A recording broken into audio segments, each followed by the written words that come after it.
What's up, guys? Today I'm going to show you where I've been Hongmoon farming. A lot of people have been asking about it. I did this from, partway through 49 to the end of 50 once I ran out of story quests. I'm almost Hongmoon level 7 now, so I figured I'd go ahead and show people where I've been farming, because I probably won't be farming it too much anymore. I was hoping it'd stay a little more, low-key, so there wasn't too many people around, but people are starting to find the spot. There's less people here now, because most people don't really want to farm Hongmoon levels, which I totally understand. But for the couple people that do, I'll show you what I've been doing. First of all, the spot, pretty easy. It's at Shiverstone Range. It's right here to the west of Rebel Camp, slightly to the south of Northreach, just right here. It's just this little spot. Those wolves over there, these wolves in here, just those wolves. So basically, first things first is, obviously, if you have premium, that would be big help, 10%, 20%, 30%. But the other thing is, we want to go to the F10 store, and you can buy it with either N coin or Hongmoon coin, but there's a special soup we need, and that's Hongmoon level hot dragon soup. Now this is different than the normal leveling soup. If you're doing normal levels that aren't Hongmoon levels, you use the traditional dragon soup. But if you're doing Hongmoon levels, you need to use Hongmoon level hot dragon soup, okay? This soup specifically will be used for Hongmoon levels. So what I've been doing is I actually sell gold in the Control C marketplace. I sell my gold for not N coin but Hongmoon coin, and then I spend Hongmoon coin on the soups. So it actually costs me nothing to do this. Only like 4 gold, depending on what the prices are. So it's not too bad at all. Pretty nice. And you actually make a little bit of gold. I don't know about gold, but you make some money back grinding mobs if you have premium. In this spot, I get on average roughly 400,000 experience an hour if no one else is here, which right now in the last few days there hasn't really been anyone here. So I've been doing pretty good. But that's under the assumption you have both channels to yourself. Now this is very important. There's 2 channels in this spot, and to be the most efficient, you're actually going to utilize both of them. So let me show you what I do. So we start by hitting F9 or F8. Either one doesn't matter. You just want to go to one of the lobbies, either dungeon or PvP lobby.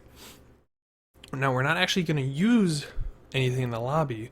We're just using it as a sort of soft reset or another channel hop. But you want to do this at the start before you start grinding. So we're going to use this to hop back out to a channel. You'd like to check beforehand, make sure the channels are open.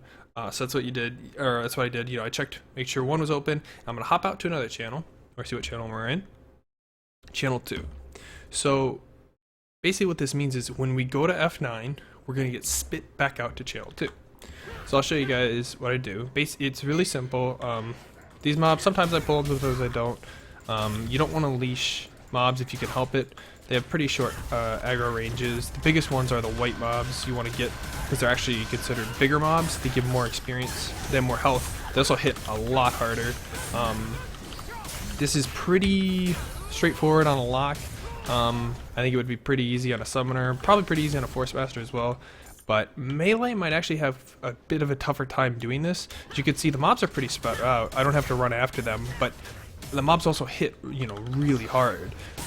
So if you have, I'm sure Kung Fu Masters have plenty of, iframes and healing and CC, so they'd probably be fine. I'm sure a lot of classes can handle it one way or another, but these mobs do hit pretty hard, so don't come in with subpar gear expecting to just, walk all over him. This mob up here on the cliff tends to just be a little buggy. You just gotta hit him, then he'll appear down here in a sec like that. But yeah, so this is the first clear. And then all we're gonna do here is just channel hop. Like normal, there's always 2 channels. So you're gonna wait for combat to drop. Gonna hop to another channel. Pretty straightforward. There's no real pattern to killing these mobs. I mean, they pat kind of far, so it's actually kind of annoying a lot of the time to get them in as few pulls as possible, but the fewer pulls you can, the quicker it'll go. So we'll see, like this mob, he's all the way up here, so I'll try to not pull him until he gets down further, so there's smaller leash range. This mob's right here, so I'm gonna try to grab him while he's over here. Just try not to leash mobs if I can help it. So he's working his way down. As a warlock, I have a lot of self-healing. I could take hits like this and just kind of heal them back up if I can eat a bit of it. So we'll wait, pull them over. As a warlock, be careful with your 2 and your X. They tend to reset mobs. Even after you've pulled them, especially if you haven't pulled them, don't pull with like 2X or Helix. That'll definitely take, it'll reset the mobs. It'll be really annoying. But yeah, so here's where the tricky part comes in. Now, we just channel hopped, right? So if we try to channel hop again, we have a minute 55 cooldown. So what we're going to do is we're going to use our secondary channel hop, which is the F8 or F9 lobby. Either one works. You can just log out and log back in, you know, that's an option as well. But I like to do this. I feel this is more efficient. I feel like I have quicker load times, load screens doing it this way. All we're going to do, exit lobby. And since we already checked when we did it earlier that it spit us out in channel 2, and we were just in channel 1, it should theoretically spit us back out into channel 2. Now, it could spit you out into the wrong channel. It's basically based on how many people are in the area. You know, if there's more people, that'll put you into 2, like it did here. And if there's less people, it'll put you in 1. So basically, what you want to do is you want to try to that's the other thing too. You see, like, there's empty mobs here. Some people might show up, kill your mobs. There's a daily here, or quest or something, you know. So there's not much you can do, but basically, that's how you use the F8 or F9 as a secondary channel hop so that you can get through other mobs more efficiently. Like I said, not everyone can do it. It's probably a lot tougher for melee. It takes longer for melee.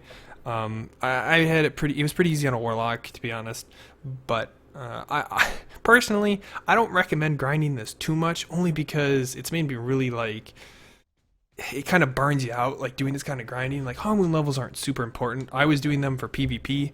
Hongmoon level 7 gets you 2 extra skill points, and I believe Hongmoon level 7 to 8 is like 5 million experience, and then like 8 million from 8 to 9, and level 8 only gives you 1 skill point, and then you have to get to 9 to get 2, so it's like, I just kind of wanted to get to 7 because I got 1 for 6 and then 2 for 7.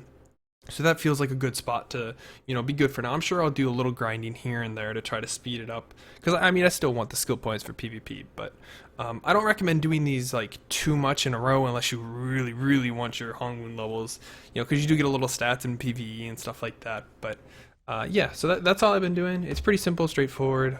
As usual, if you guys have any questions, please leave them below the video. If you want my Warlock build, I could put it down, but it's very simple. It's just my PvE build, nothing different at all. Just Helix. You know, I don't even use my pet, normal Soul Shackle, normal Imprison. Nothing's different at all. It's just my normal PvE build. You could use Dragon Call if you really wanted to. I don't really like Dragon Call when I'm grinding or questing. I just like it. I like Dragon Call in dungeons, but yeah. So like I said, any questions, please leave them below. Otherwise, I think that's it. I'll see you guys next time.